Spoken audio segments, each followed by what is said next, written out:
I'm filming my ID in my car because when I made my original video, I forgot to pull it out. So this is me. Hi, Professor Dillard. Okay, so I've already tried to film this a few times now, and I'm really struggling staying under the 10-minute mark. So I'm gonna try to like wrap this up really quick. I'm just so passionate about this that I just get lost in the topic and I just dive into it and I'm just like blah blah blah.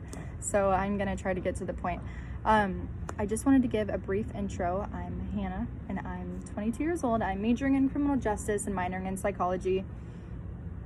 I'm still not exactly sure like where exactly I want to fall into the field. I'm trying to start shadowing and volunteering and, you know, getting into some opportunities like that to help better understand like what certain jobs and career titles entail in the industry. Like I have a lot of friends and family in the industry, fortunately. I know some cops, some correction officers, some people that work at jails and whatnot. So I think they're gonna kind of be able to help me out with that.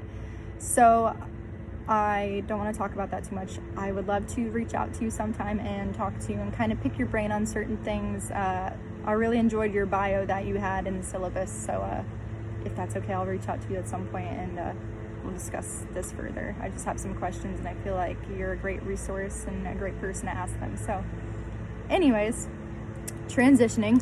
I'm really enjoying all of the material in the book. This class is very interesting and I'm all about it. I love it. I think it's cool. I love the psychology side of it.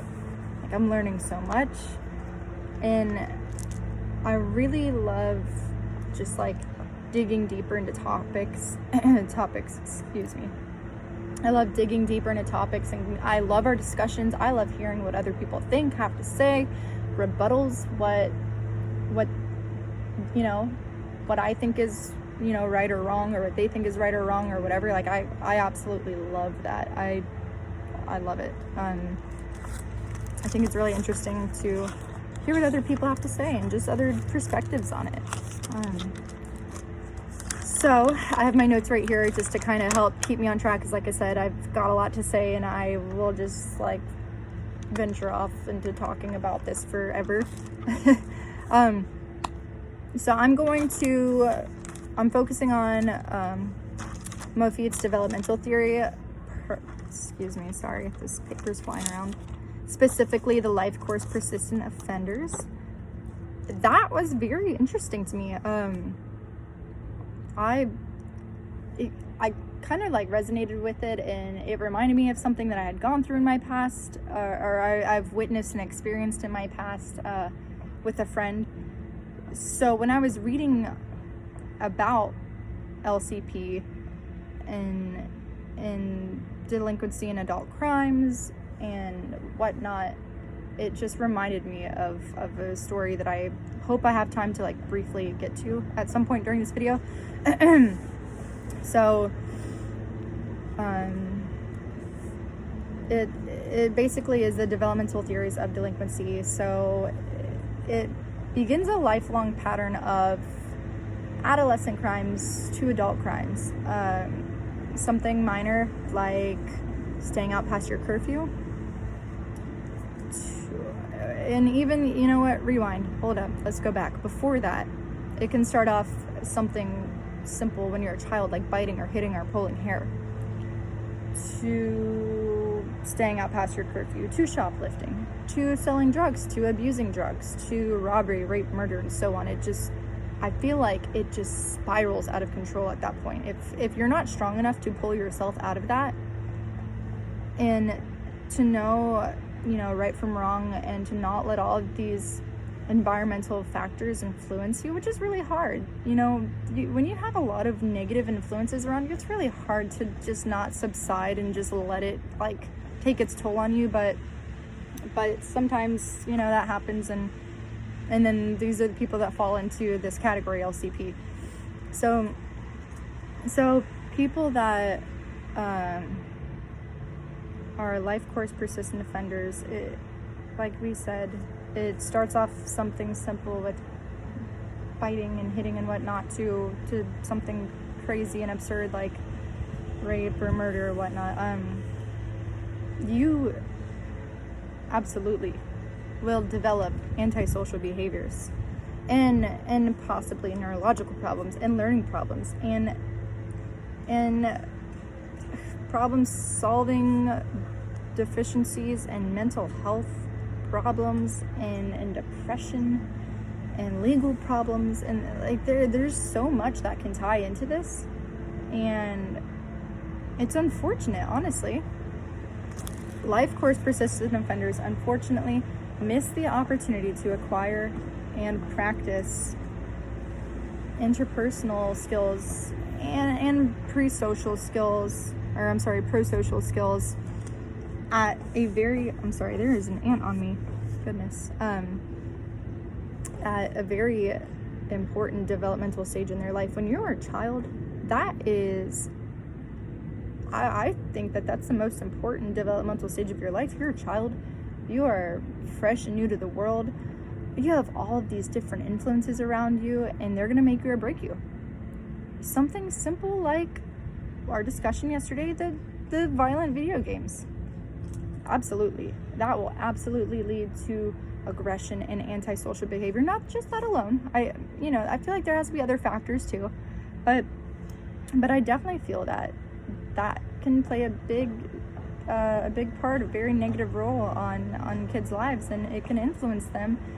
It could just take that one video game to just snap something in their head, and all of a sudden they're a bully at school, or they're getting bullied, or they're antisocial, or they're just developing all these learning problems because they're just having issues in school and struggling with being accepted, and they don't feel welcome or wanted, so then therefore they don't focus, and then that just spirals out of control. They start lashing out, having problems and whatnot. That has happened with one of my friends, my friend's brother. Super long story, I've known them for years. Long story short, he was a child when I knew him. Started off with biting, punching, being aggressive, playing aggressive video games, watching movies he shouldn't have. And then when he was in 5th grade, he brought a wrench to school, wanted to fight someone with the wrench. His parents were both bipolar, alcoholics. There's a whole long story to it, but fast forward to today, I think he's 14, 15, and he is still showing antisocial behaviors and all of these problems and struggles, and he is struggling hard, and I feel bad, but the parents should have done something or put him in some sort of counseling or whatnot. So yeah, he did miss a lot of opportunities when he was a child to potentially, instead of being exposed to negative things, be exposed to positive things that would influence him in a positive way. There's this quote that Mofi mentions: if social and academic skills are not mastered in childhood, it is very difficult to later recover from lost opportunities. I couldn't agree more with that, honestly.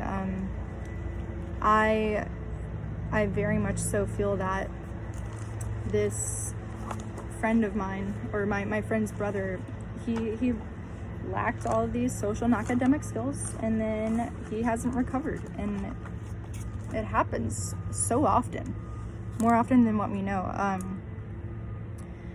And then if these early problems aren't corrected, it can lead to secondary problems, which I would never hope that for him or anyone, but I kind of wouldn't be shocked if I saw him on the news for doing something, extreme down the road. Anyways, Mofi also mentions that it doesn't always continue into adulthood, but it can, but it doesn't always, and there's been a really positive influence and impact with how it happens a lot in adolescence, but then it kind of goes away when they get older. There's a lot of positive resources for children to rely on nowadays, like the Fast Track program, which was also in our discussion, which I think is a great program. I don't have much more time to elaborate on that, but overall, I really, really enjoyed the LCP life course persistent offenders and Moffi's developmental theory. I just thought it was so interesting, and yeah, so I have a lot more to say. I wish I could say more, but I'm on a time limit, so I hope you enjoyed this.